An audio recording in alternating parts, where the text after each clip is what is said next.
সন্ধ্যা, আপনাদের সাথেই আছি নুজহাত সাউম। প্রিয় দর্শক শ্রোতা, শীতের এই সন্ধ্যায় সবাইকে আমন্ত্রণ জানাচ্ছি শুভ সন্ধ্যার আজকের আয়োজনে। আজকে শুভ সন্ধ্যায় থাকছে চলতে থাকা প্রদর্শনী, এনটিভি হাইলাইটস এবং অভিনেত্রী সৈয়দা নওশিন ইসলামের সঙ্গে আলাপচারিতা। প্রথমেই চলতে থাকা প্রদর্শনী।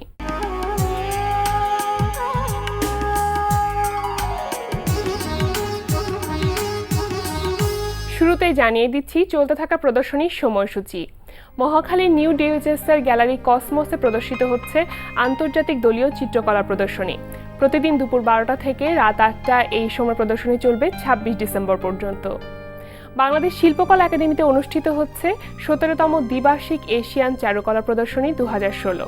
প্রতিদিন বেলা 11টা থেকে রাত 8টা এই সময় প্রদর্শনী চলবে 31 ডিসেম্বর পর্যন্ত। রাজধানীর আগারগাঁওয়ের স্থপতি ইনস্টিটিউটের আইবিএস সেন্টারে প্রদর্শিত হচ্ছে ভাস্কর হামিদুজ্জামান খানের ভাস্কর্য প্রদর্শনী। দুপুর 12টা থেকে সন্ধ্যা 6টা এই সময় প্রদর্শনী চলবে 7 জানুয়ারি পর্যন্ত। আলিয়াস প্রসেসের লা গ্যালারিতে প্রদর্শিত হচ্ছে জলজ 2 শিরোনামে দলীয় চিত্রকলা প্রদর্শনী। প্রদর্শনী চলবে 29 ডিসেম্বর পর্যন্ত।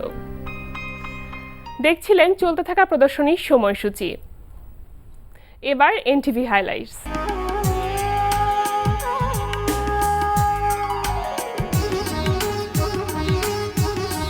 এবার জানিয়ে দিচ্ছি কি কি থাকছে এনটিভির রাতের অনুষ্ঠান সূচিতে। সন্ধ্যা 6:45 দেখবেন বিষয়ভিত্তিক ধারাবাহিক অনুষ্ঠান উদ্দীপন।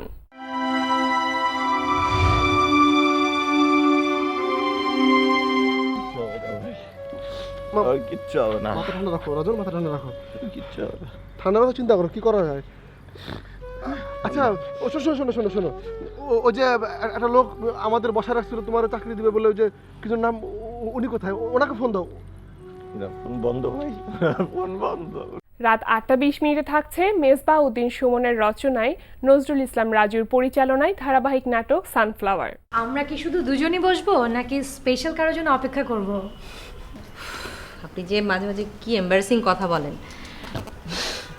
আমি সামিরকেও আসতে বলেছি, চলে আসবে এক্ষুনি। আপনি যখন বলেছেন তখন কি সামির ভাই না এসে থাকতে পারবে? কেন বলেন তো? কারণ সামির ভাই এটা বুঝতে পেরেছেন কিছুদিনের ভেতরেই আপনি এদেশের একটা ফেমাস পার্সোনালিটি হয়ে যাবেন। রাত 9টায় প্রচার হবে ইমরান হোসেন ইমুর পরিচালনায় একক নাটক নিঃশ্বাস। ঝুমুর, আপনি কেমন আছেন? থ্যাংক ইউ গো, thank you. Love life radio পাঞ্চিয়া, থ্যাংক ইউ। আপনার কাছে আমার প্রথম প্রশ্ন, আপনার কারণে আপনার স্বামী আজ সর্বশান্ত, কিন্তু কেন?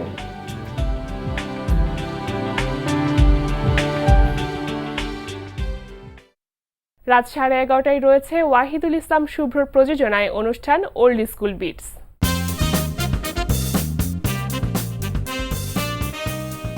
এই ছিল এনটিভির রাতের অনুষ্ঠান সূচি। এবার আলাপচারিতা।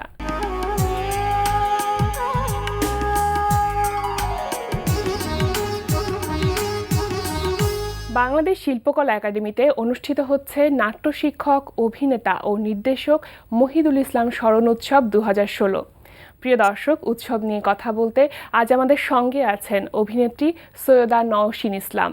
চলুন কথা বলি তার সঙ্গে। শুভ সন্ধ্যা। শুভ সন্ধ্যা। কেমন আছেন? ভালো। আজকে অনেক ভালো লাগছে যে সৈয়দ মহিদুল ইসলামের মেয়েকে আজকে আমরা শুভ সন্ধ্যায় পেয়েছি। চমৎকার লাগছে। আচ্ছা, তো সৈয়দ মহিদুল ইসলাম স্মরণ উৎসব 2016 এবারে পঞ্চমবারের মতন হচ্ছে এই আয়োজনটি, যেটা শুরু হয়েছে 22 তারিখ থেকে। তো কেমন ছিল এবারের উৎসবের আয়োজন? আমার কাছে তো ভালো লাগেই, দর্শকদেরও ব্যাপক সাড়া পেয়েছি এবছর। আমাদের এবছর আয়োজন একটা অন্যরকম আয়োজন আমি করেছিলাম, যেটা যুগল সম্মাননা। আচ্ছা, আমার জানা মতে এটাই প্রথম বাংলাদেশে যুগল সম্মাননা। আমাদের এই থিয়েটারটাকে পেট্রোনাইজ করছে এমন 5 জন কাপলকে আমরা এবার সম্মাননা দিয়েছি। এর কারণটা কি? এই যুগল সম্মাননাটা, এটার আইডিয়াটা বা কনসেপ্টটা কিভাবে আসলো? যেহেতু এটা আপনি নিজেই বললেন যে আপনার অনুপ্রেরণায় হয়েছে। একেবারে আমার ব্যক্তিগত চাওয়া, কারণ আমরা থিয়েটার কর্মীরা একেবারে পাগলের মতো ভালোবাসি থিয়েটারটা বলেই থিয়েটারটা করি। আচ্ছা, বর্তমানে অনেক থিয়েটার কর্মী হারিয়ে যাচ্ছে শুধু পারিবারিক কারণে, কিন্তু আমরা জানি না এমন অনেক থিয়েটার কর্মী আছে যারা দীর্ঘদিন থিয়েটারটাকে পেট্রোনাইজ করে যাচ্ছে, হাজব্যান্ড ওয়াইফ দুজনেই একদম ডেডিকেটেড ভাবে কাজ ডেডিকেটেড ভাবে। এটা জাস্ট তরুণদেরকে দেখানোর জন্য যে চলে যেও না, আমাদের সাথে থাকো। থিয়েটার আসলে মানুষকে অনেক কিছু দেয়, অবশ্যই থিয়েটার কাছে পাওয়ার অনেক কিছু আছে। এবং আমি মনে করি মঞ্চ এমন একটা মাধ্যম যেখানে দর্শকের সবচেয়ে কাছ থেকে দর্শকের রিয়াকশনটা পাওয়া যায়। আসলে সেই জায়গা থেকে আমি যুগল সম্মাননাটা অ্যাপ্রিসিয়েট করি এবং আমি শুরু করেছি। এবছর থেকে সেটা শুরু হচ্ছে। এবছর থেকে শুরু হচ্ছে। আচ্ছা, এছাড়াও তো আরো বেশ কিছু সম্মাননা আপনারা দিয়ে শহীদ থাকেন। মহিদুল ইসলাম সম্মাননা পেয়েছেন ফেরদৌসী মজুমদার, গত বছর পেয়েছিলেন জামিল আহমেদ স্যার। আচ্ছা, আর আমাদের আরো 6টি সম্মাননা আছে, এটা আজ দেয়া হবে। এখানে আমি যে 6 জনকে সিলেক্ট করেছি বা আমাদের গভর্নিং বডি যাদেরকে সিলেক্ট করেছে তাদের প্রধান ছিল অভিনয় করছে, নির্দেশনা দিচ্ছে, লিখছে এবং সংগঠক। আচ্ছা, শুধুমাত্র ঢাকাতে না, ঢাকার বাইরেও। এখানে সাইক সিদ্দিকী নামে একটি তরুণ ছেলেকে আমরা এবার সম্মাননা দিব, যে ছেলেটি প্রোডাকশন দেখে আমি মুগ্ধ, একদম মুগ্ধ। আচ্ছা, জয়িতাকে সম্মাননা দিব, জয়িতা মহানবীশ দুর্দান্ত প্রোডাকশনে কাজ করছে। আচ্ছা, এখানে আসলে সম্মাননা দেওয়া হচ্ছে বা সম্মানিত করা হচ্ছে সেই সব মানুষদেরকে যারা ডেডিকেটেড ভাবে মঞ্চে কাজ করছে এবং সেই নাটক নিয়ে আছে। অবশ্যই। তো সম্মাননার কথা শুনলাম, এবার শুনবো যেহেতু গতকাল থেকে শুরু হয়েছে এই আয়োজনটা, এই উৎসবটা, তো কি ছিল গতকালের নাটকটা, কি ছিল বা কি নিয়ে ছিল সেটা সম্পর্কে একটু শুনি। গতকাল আমাদের 6টায় ছিল উদ্বোধনী, তারপর আমরা একটা ডিসপ্লের আয়োজন করেছি শিল্পকলার এক্সপেরিমেন্টাল থিয়েটার লবিতে। আমাদের তো এটা 40 বছর পূর্তি, 40 বছর একটা দলের জন্য অনেক কিছু, অনেক বড় পাওয়া, অনেক কিছু। আমি মাত্র 20-22 বছর থিয়েটারে আছি, তারপরও কিন্তু অনেকটা সময়, হয়তো অনেকটা সময়, কিন্তু আমি তো এখনো শিখছি, এখনো মনে হয় অনেক কিছু শেখা বাকি। এই 40 বছরের পথ চলায় অনেক কর্মী এসেছেন, আমরা অনেককে হারিয়ে ফেলেছি। তো যাদের যাদের ছবি আমার কাছে ছিল এটা নিয়েই আমরা একটা ডিসপ্লে করেছি। আর 7টায় ছিল নাটক, আমি এবং রবীন্দ্রনাথ, প্রাঙ্গণে মোড়ের, নুনা আফরোজের নির্দেশনা এবং লেখা। আর লাস্টে ছিল আমাদের 8:30টায় পদক বিতরণ। আচ্ছা, আমার কাছে সবচেয়ে আনন্দের এবং অনেক বড় প্রাপ্তি আমার এই যুগল সম্মাননাটা সবাই খুব অ্যাপ্রিসিয়েট করেছে। এবং আমরা তো আসলে কর্মী হারাই, দেখা যায় একটা মেয়ে বিয়ে হয়ে গেলে আর থিয়েটার করতে আসছে না, কেন আমাকে বলছে না আমি বাসা থেকে করতে পারবো না। আবার একটা ছেলে বলছে না আসলে আমি তো সংসার নিয়ে ব্যস্ত, আমি পারছি না। কিন্তু ব্যাপারটা তা না, আমরা থিয়েটারে যারা আছি প্রত্যেকে একটা পরিবারের পার্ট, আমি নিজেও তাই। এবং থিয়েটারটাই তো একটা পরিবার, একদম তাই। আমার 2টো বাচ্চাই কাজ করে থিয়েটারে, আমার ছেলে কাজ করছে, মেয়ে কাজ করছে, আমার কাছে মনে হয় ইটস এ ফ্যামিলি। এখানে আসলে দূরের কিছু নাই, সেই জায়গা থেকে আমি এটা খুব অ্যাপ্রিসিয়েশন পেয়েছি। আচ্ছা, এবারে আজকের আয়োজনটা সম্পর্কে শুনি, যে আজকে যে কিছুক্ষণ পরে 7টার সময় আপনার অভিনীত একটি নাটক মঞ্চস্থ হতে চলেছে। আমাদের ব্যতিক্রমে এটা 45তম প্রযোজনা, আমার জন্য অনেক বড় চ্যালেঞ্জিং এবং সৌভাগ্যের বিষয়। সৌভাগ্য তো অবশ্যই, কিন্তু খুব চ্যালেঞ্জিং। এটা একক নাটক, এটা আমার প্রথম একক নাটক। আচ্ছা, রবীন্দ্রনাথের ছোট গল্প দুরাশা, একদম অফ ট্র্যাকের একটা নাটক। আরো একটি উল্লেখযোগ্য ব্যাপার এখানে আমি যুক্ত করতে চাই, যেটা কিন্তু প্রথম মঞ্চায়ন। জি, এটা উদ্বোধনী মঞ্চায়ন। আমার কাছে মনে হচ্ছে অনেক কিছু করার জায়গা আছে, আমি প্রতিদিন অ্যাড করেছি কিছু না কিছু।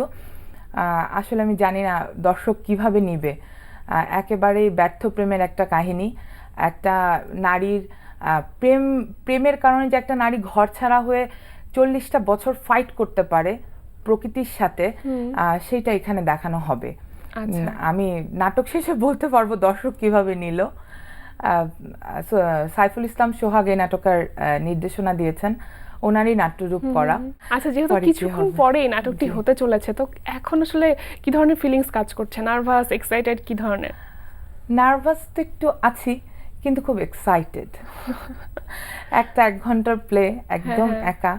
আর আমি আসলে থিয়েটারে খুব জুনিয়র একজন কর্মী, সেইখানে আমার জন্য এটা অনেক চ্যালেঞ্জিং। এবং যে ডেডিকেশনের কথা বারবার বলছি, সেই ডেডিকেশনটা না থাকলে আসলে একক নাটক এত বড় একটা চ্যালেঞ্জ একসেপ্ট করাও কিন্তু অনেক দুরূহ একটা ব্যাপার। চেষ্টা করছি।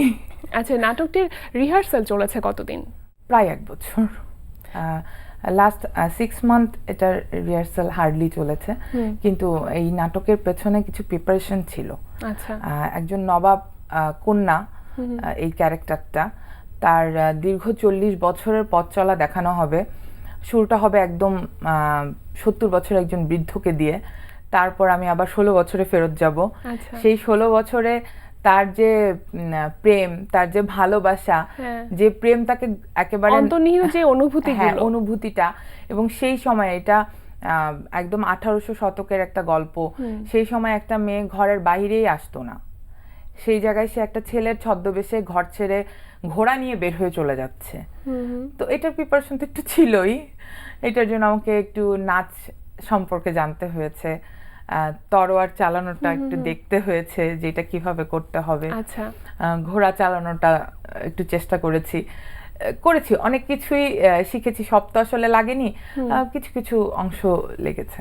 তো এই যে রবীন্দ্রনাথের দুরাশা যে নাটকটি নিয়ে আপনার আজকে প্রথম মঞ্চায়ন করতে চলেছেন এই উৎসবে, তো এই নাটকটিকেই কেন বাছাই করা হলো? দুরাশা একটু বলে নি, সেটা হলো সাইফুল ইসলাম সোহাগ আমার হাজবেন্ড। আচ্ছা। আমরা হাজবেন্ড ওয়াইফ দুজনেই থিয়েটারটাকে প্যাট্রোনাইজ করি। তো এটা কিছুক্ষণ আগেই বলছিলাম, একেবারে পরিবারের মতো। একেবারে পরিবারের মতো। তো এটা তার অনেক দিনের স্বপ্নের একটা গল্প। আচ্ছা। আমি বিয়ের পর থেকেই শুনে আসতেছি এই নাটকটাকে এইভাবে করা যায় বা ওইভাবে করা যায়। তো আমার মনে হয়েছে যে দেখি না, করি। হ্যাঁ, যখন প্রথম আমি স্ক্রিপ্টটা পড়ি আমার কাছে খুব দুর্বোধ্য মনে হয়েছে। আচ্ছা। কারণ একদম ছোট গল্প, রবীন্দ্রনাথের ভাষা অবশ্যই একটু কঠিন হয়। যেমন একটা কথা বলা হয়েছে এখানে যে যখন ছুটেছি আতশবাজির মতো ছুটেই চলেছি, আজ দিন শেষে নিভে গেছি, পথের পাশে পড়ে আছি জড় পদার্থের মতো। এই যে কথাটা, এটা আমি ভেঙে বাংলায় বললাম, মানে চলতি বাংলায় বললাম। এটা যখন বইয়ের ভাষায় পড়েছি আমার কাছে দুর্বোধ্য মনে হয়েছে। তারপর তো এটাকে ভাঙাচোরা অনেক কিছু হয়েছে। এখানে বিভিন্ন গান সিলেকশন করেছি, বহু গান বাদও হয়ে গেছে, অনেক প্রিপারেশন ছিল এটার পিছনে। তো পরে আমরা যখন সেপ্টেম্বর মাসে এটা ফার্স্ট মানে ফাইনালি ডিসাইড করলাম যে হ্যাঁ আমরা এটা করব, আচ্ছা, তখন থেকে এটা প্রিপারেশন এবং সেট নিয়ে প্রিপারেশন হয়েছে, লাইট নিয়ে প্রিপারেশন হয়েছে, কস্টিউম, মিউজিক। আমি এখানে খুব বেশি কস্টিউম চেঞ্জ করব না, একটা কস্টিউমেই থাকবে। ওড়নার ব্যবহার হবে, ওড়না বিভিন্ন ভাবে আসবে, বিভিন্ন রকম ড্রেপিং স্টাইলে বিভিন্ন রকম সেই আমেজটা বা সেই চরিত্রটা ক্রিয়েট করা হবে, রংটাকে প্রেজেন্ট করার চেষ্টা করেছি। আচ্ছা, হ্যাঁ, তার যৌবনের রং একটা, তার বৃদ্ধ বয়সের রং একটা, সে যখন সৈনিক হিসাবে ফিল্ডে ফাইট করছে তখন একটা, রংটাকে নিয়ে খেলার চেষ্টা করেছি। কারণ একটা ক্যারেক্টার যদি মঞ্চ থেকে বের হয়ে যায় আবার যখন ইন করবে খুব বেশি দৃষ্টিকটু মনে হয় আমার কাছে। আমি যেহেতু মঞ্চে থাকি বা মঞ্চের দর্শক, যেহেতু এটা একক নাটক, মানে এখানে মঞ্চ থেকে চলে গেলে যেহেতু পুরো ফোকাস পয়েন্টটা কিন্তু আপনার দিকেই থাকছে।